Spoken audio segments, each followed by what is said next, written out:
This is a podcast by WellHouse Church, where certain things are fixed, the essentials of faith, and the best beer is served on tap, while everything else is just a matter of perspective. Hey, y'all. What up, what up? Clayton's back. It's good to be back. It's been a while. I've missed you guys. Not only has it been a while since you've been on the podcast, it's been a while since I've been on this podcast. Oh, that's true. Not for our listeners. They think I'm here every week. But yeah, I haven't filmed an episode of Pints and Perspective since like November. Yeah. It's been a while. Been a hot minute. So when we first started doing podcasts, this quickly became my favorite one. Oh yeah, well you get to drink beer. I get to drink beer. Yeah.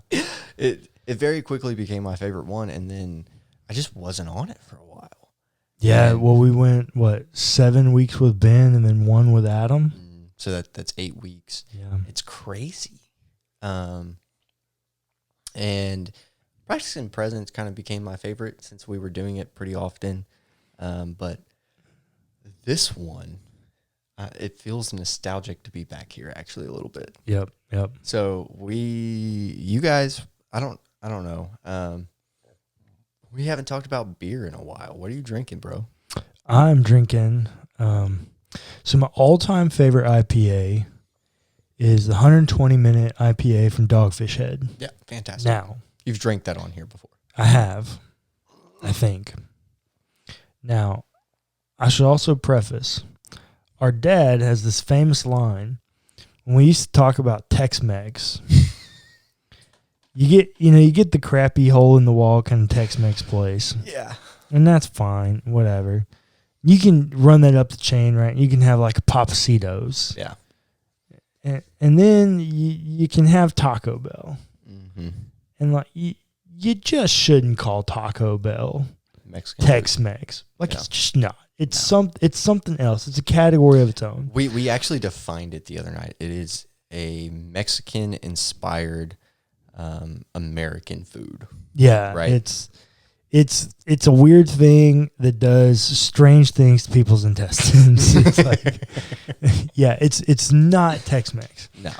Well, in the same way that Taco Bell is not really in the same category as like Tex-Mex or authentic Mexican food, the Dogfish Head 120-minute IPA, it can't really be in the same category as like everyday beer. No. I mean, it's $40 for a 4-pack. While it has characteristics that are of quintessential IPAs, it is also very different in and of itself. It's very different. It's very expensive. It's a double boil. Yeah. There's just so many things that are different from it. So Yeah. with that, that's my all-time favorite beer. But it's so expensive. Remember, guys, I'm a pastor. Cannot afford to drink that every day. Not to mention it's like 20% ABV, so I couldn't drink it every day. Also, let me clarify, I don't drink every day, but you guys get what I'm saying. So my kind of like everyday thing that I could afford to drink when I drink is the Texas Winter IPA from St. Arnold's Brewing. I happen to have it because we are in winter. Yeah. But unfortunately, it is a seasonal, and I only get it occasionally. It is fantastic. It's got like this grapefruit adjunct. That's exactly right. It has a grapefruit adjunct. And it's fantastic. But Yep, it's really solid. So what I'm drinking is a beer from one of my favorite breweries. Real Ale. Yep. They have one that is it's blood and orange, or it's like blood orange, right? What are the blood, honey and blood? Honey and blood honey, or I don't remember what it's called right now. Or is that the one they have Revolver in the title? Yeah, well, so yes. Blood Honey Revolver. It's of or their something? Revolver line, sort of. I'm not a huge fan. They do some things, but overall. This one, though, is fantastic. We are no longer in Oktoberfest, but because I hoard things, I like to keep Oktoberfest around year long. How are you going to do that in the trailer? I don't No. Underbody storage? Maybe, but like I don't want to risk it getting too hot in the summer. Oh, yeah. So I might keep it in my outdoor fridge. You just won't be able to keep much out there. No, but I can still keep my high life in there. I'm also a broke college student and also working for a church. So yeah, I drink cheap beer too. It's okay. Yeah. But cheers. Cheers.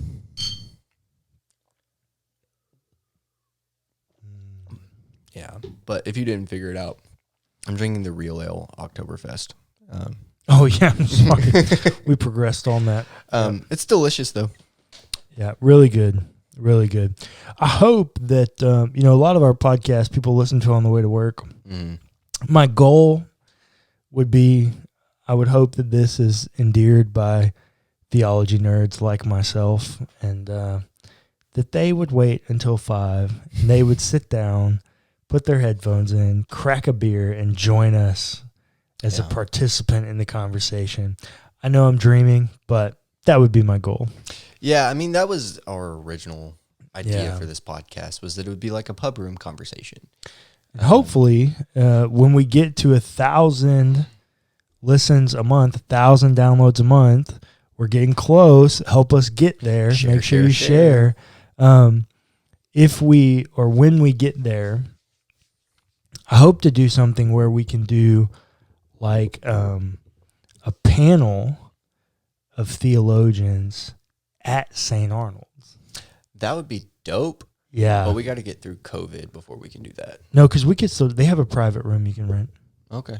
We need to talk about that. Yep. So that's actually a good idea. Not a live event.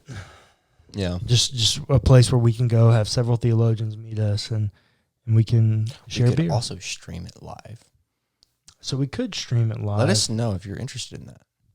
We could stream one episode live. Yeah. Because if we did them all, then they would all come out on the same day. Yeah. And we like to batch record content around here. Yeah, we do.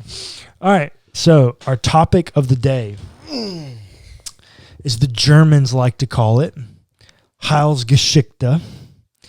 That is salvation history. We are going to be talking for the next few weeks on a theological conversation, as you've seen from the title, called Soteriology. That is the study of salvation.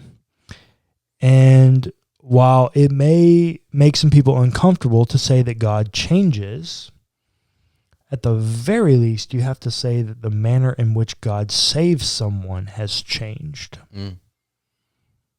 So let's tell this narrative, okay? Clayton, why don't you tell the first 3 chapters of Genesis?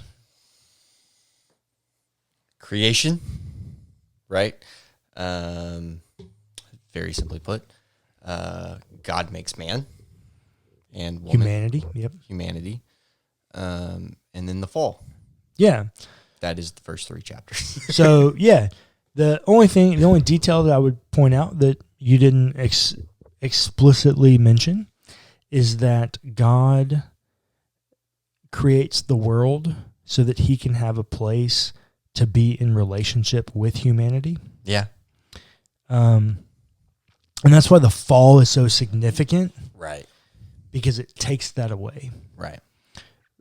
The fall, or when Adam and Eve sin, it creates this barrier, this divide between them and God. Mm. Most notably in the narrative by their fig leaves. Right. They actually put something tangible in between them and God. Yeah. So God says, well, this perfect place that I have made for you, you can't be here anymore. Yeah. So he kicks them out, puts a weird angelic spiritual being in the front with a flaming sword and doesn't let him go back in. Yeah. And then the rest of the narrative is humanity trying to figure out how to restore that brokenness, how to heal what's been done. And we see them do some very heinous things in the name of pursuing God. Mm-hmm. Right? We see Cain kill his brother. Yeah. In the name of pursuing God. Yeah. Well, so that's one that I have to question a little bit. Not that Cain killed Abel, right? Like, I'm not questioning that. The Bible's very clear. But what I'm questioning is more, was it really in pursuing God, or was it out of jealousy that Abel had reached that point, or out of jealousy that he had believed Abel had reached that point because of his self-righteousness? No, I think that narrative, that reading that you clearly have been shown, politely stated, or let me say, in the most polite way I can think of on the moment, has come from people who are poor readers of the Bible. Okay. There's a pattern that's shown to us in the first 3 chapters of Genesis. God creates, God's in fellowship, and because of sin, humanity turns against God and against one another. So, when we get to Cain and Abel, it's a continuing of that pattern. Mm-hmm. So God's created a new way for Adam and Eve to live in fellowship with them, right? Cain and Abel are offering sacrifices. Mm-hmm. But in that, Cain has turned away from God in his selfishness, right? Because he gives only grain. And in that, is upset that God receives Cain's, or receives Abel's and not his, so he kills his brother, right? That's pattern cycle number 2. And we go through, we get a weird genealogy thing, and God casts Cain away. And then we get chapter 6, where God's created a new, right? He's cast Cain away. God's made new. There's relationship because God's in conversation with Noah. But the world has turned against God and against itself, against humanity. The reason God wants to destroy the world in Genesis 6 is because of its violence. They've turned against one another. And we go through, once again, and so the Noah story goes from 6 to 10. And 10 is where we get that really weird exchange there with, or maybe it's at the end of 9, with Noah's son walking in on his nakedness when he's drunk or whatever. Just that really weird kind of thing. It's one of those stories that you don't hear preached from the pulpit. I guarantee you. Oh, I will preach that story. Oh, you should. Yeah, one day I will preach that story. Because I think there's a lot of things going on there. But then we get a genealogy, which once again shows us like the world's continued to fall into corruption. Yeah. Then we get to Genesis 11. Well, what happens in Genesis 11? The Tower of Babel. They've turned against God because they're trying to get to his level. They're trying to get to the same place that God is. Yeah. And in doing so, God actually this time turns them against each other by distorting their language. So it's this constant pattern of this. And then we get to Genesis 12, where God's going to make things anew again in the person of Abram. Right? So it's this constant pattern of God creates something that's good or makes a way for him to be in relationship with people, and they turn against God and each other. It's the constant, that is a threefold pattern of the entire biblical narrative. It's shown to us 4 times in the first 11 chapters. And then 12, it continues on, right? What happens as we go? Well, Abram turns against God by taking matters into his own hands to fulfill the promise of God by sleeping with Hagar, at which point he casts her away because he was wrong. Right. And God makes anew by impregnating Sarah via Abraham. Right. And the cycle continues on and on and on throughout the narrative. So, this is why I love this podcast so much. I know a large portion of our viewers on this one are pastors and theologians and things. So a lot Some are for sure. Huh? Some are. Yeah. So I know a That's lot of more you guys. predominated by the Closer Look podcast, but some of them are on some here. of them are on here too. So I know some of you guys are like, yeah, this is obvious. Like, yeah, but like, we got to work this out for people like me. Yeah. Well, actually, that pattern, I don't ever want to be so hubris to say I'm the only person to come up with something. Right. Nobody's ever taught me that. Oh, That's not in a textbook I've seen anywhere. That's a pattern that I see as a narrative theologian that tries to be a good reader of their Bible, and not one-off verses or isolated narratives, but macro narratives, meta narratives of Scripture. right. That's just a pattern that I've seen. Mm. And so, once again, I'm not saying it's original to me, but if in the next 10 years I don't see it in a book somewhere, I'm going to write the book.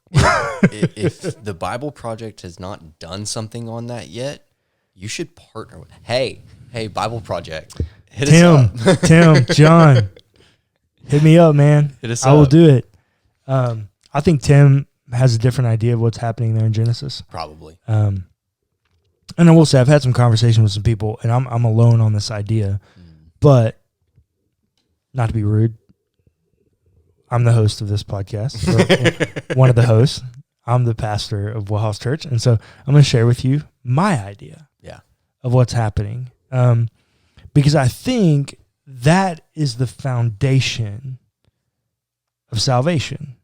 It's that threefold narrative. It's God created something that was good. Yeah.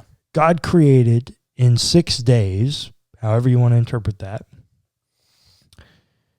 And at the end of every day, he said, this is good. And for humanity,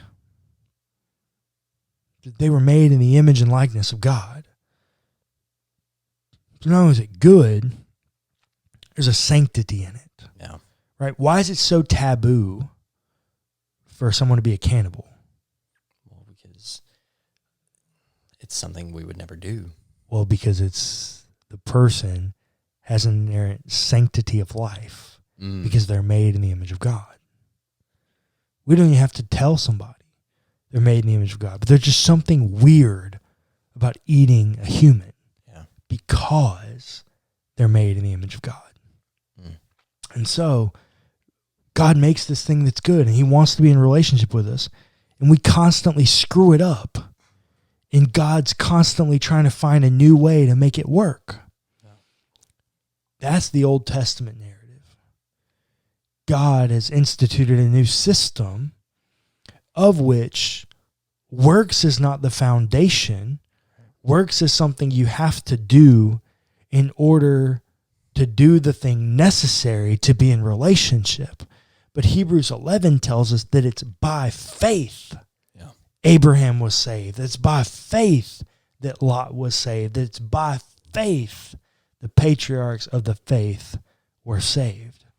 So salvation, even in the Old Testament, came through faith. Now, the experience or the expression of faith It's changed. was much more external. Yeah.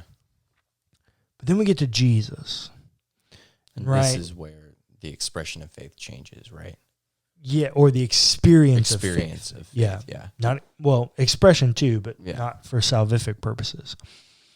See, if we go back to the Cain and Abel story, do you remember that story, like pretty detailed? Yeah, sort of.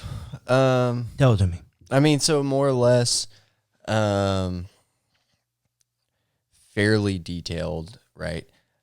This is rough, but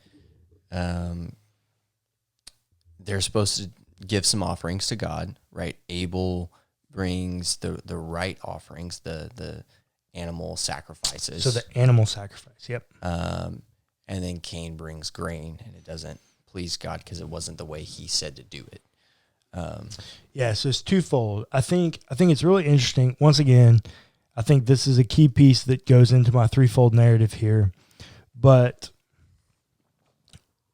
through Genesis 3, all we've been told is how humanity is alike. Right? Eve is made from Adam. At the same time, they're unashamed. At the same time, they feel shame. At the same time, they cover their bodies. They eat the fruit at the same time. Like everything they've done in unison. Right. Everything's about how they're the same. Shout out Sean Palmer. He's the one that helped me see this. Genesis 4:2 or 4:1. Now the man knew his wife Eve, and she conceived and bore Cain, saying, I have produced a man with the help of the Lord. Verse 2. Next she bore his brother Abel. Now Abel was a keeper of sheep, and Cain a tiller of the ground. Yeah. First time we're told they're different. Mm-hmm. Okay? Now, as we go on, the story of Cain and Abel flows out or plays out. And remember, Abel's a keeper of sheep. Yeah. And Cain's a tiller of the ground. It's almost like Abel is set up to give the perfect sacrifice while Cain is not. Well, the narrative there is that Cain doesn't offer his best. Right? He just offers a portion. Abel offers the best sheep he's got. And so while both are sacrificing, Abel offers his best. Now we later figure out, once again in the meta-narrative, in the Exodus story, that salvation, or grace rather, is experienced through sacrifice.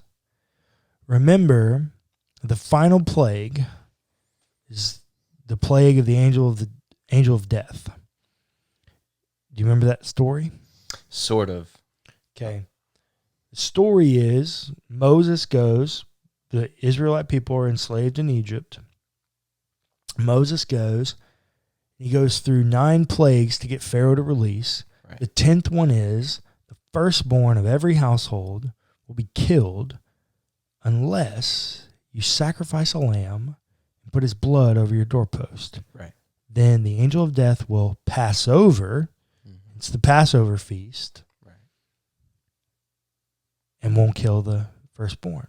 Right. So the experience of grace happens within the context of sacrifice. Right.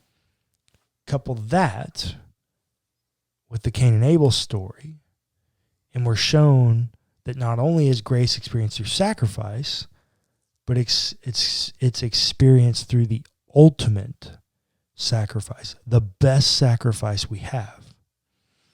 So as we go through in the development of the law and Israel's history, the call was to bring the best sacrifice, right? The sacrifice without blemish, the best of what you had, and then you kill it, and that would be a satisfactory offering on behalf of your family until the next time you brought an offering. Well, that's not sustainable. Right. It's also wasteful, and God has to have the people whom he loves kill the creatures he created. Right. It doesn't seem like that's very fitting for the character of God. No. So what does God do? God says, let me come up with a new way to do this. And God says, well, the only thing that will work is a sacrifice from within myself, my son. I've got an element of me that's like humanity, or else it can't be recorded that humanity's made in the image and likeness of God. Right. So there's an element of God that's like humans. What if I put myself in their shoes and I live the life that they haven't been able to live yet, and I offer myself as the final sacrifice so that my perfect blood can be a covering for all of this pattern of me making something good, me creating and making it good, and being in a place where I can be in relationship with these people, and them turning away from me and turning against one another, causing hatred and violence. What if I put myself right in the middle of it?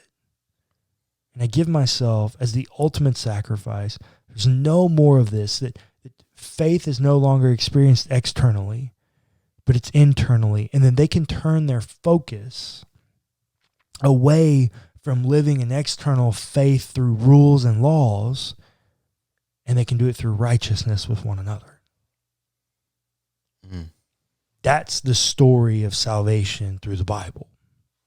Now, the question that we're going to explore for the next 3 or 4 weeks is what actually happens in salvation as salvation work on the cross in the person of Jesus in 2021.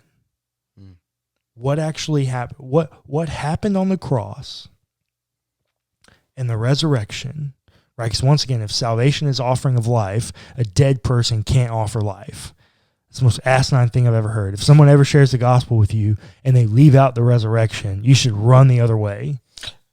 They've missed the freaking point. Well, if you're here right now and you're listening to this, it means you probably already believe it, which means that you should have a call-in moment with this person and say, you left out a very important piece. Yeah, and that is the resurrection. The gospel does not matter without the resurrection. So what happens in the resurrection of Jesus, and how's that been interpreted throughout church history? So up to this point, we've been talking about salvation history, right? Now, salvation history covers from Adam and Eve to, what is it today? January 22nd? Yeah. January 22nd, 2021. But a subcategory of salvation history is the biblical narrative of salvation history. Right. That's what we've covered up to this point. The next 3 or 4 weeks, we're going to explore what salvation history is from Jesus on the cross and the end of the Bible, the end of the biblical narrative, to now. What are theologians saying? What are people saying is the experience of salvation? Because there's a lot of different ideas about what happened on the cross and the resurrection, how that's experienced, and how that's expressed. Yeah, absolutely. So if you're interested and you want to keep listening, track along and share. Freaking share. Get us to 1K a month, and we'll do a giveaway on merch. We'll do a giveaway on merch, and we will also do the episodes with multiple theologians.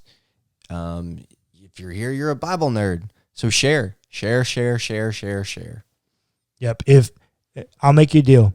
If you can prove to me somehow, I'm not technologically savvy, if you can prove to me... It's such a lie.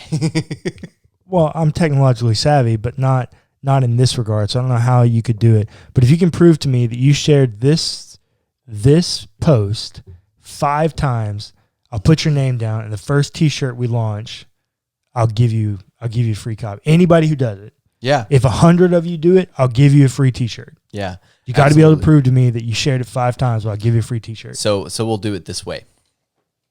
If you're watching or listening on your phone, if you click the share button and you send it through whatever, it's going to bring up a message thing, whether it's an email or a text or a Snapchat or however. Oh, screenshot it after you've sent it? But it has to be 5 different people that you're sharing it with. 5 different people, or... social media shares. Yeah, social media shares. I'm willing to do that too. But if you can do it, email me at mywellhouse.cullen@gmail.com. Cullen at mywellhouse. Well, send it to mywellhouse.church at gmail.com. Okay, you do that 5 times. You can prove it. I'll put you down, and you'll get a free T-shirt. You'll be the first one to get a Respect Perspectives T-shirt. Yep. Do it. Do it. Do it. Do it. Do it. Love you.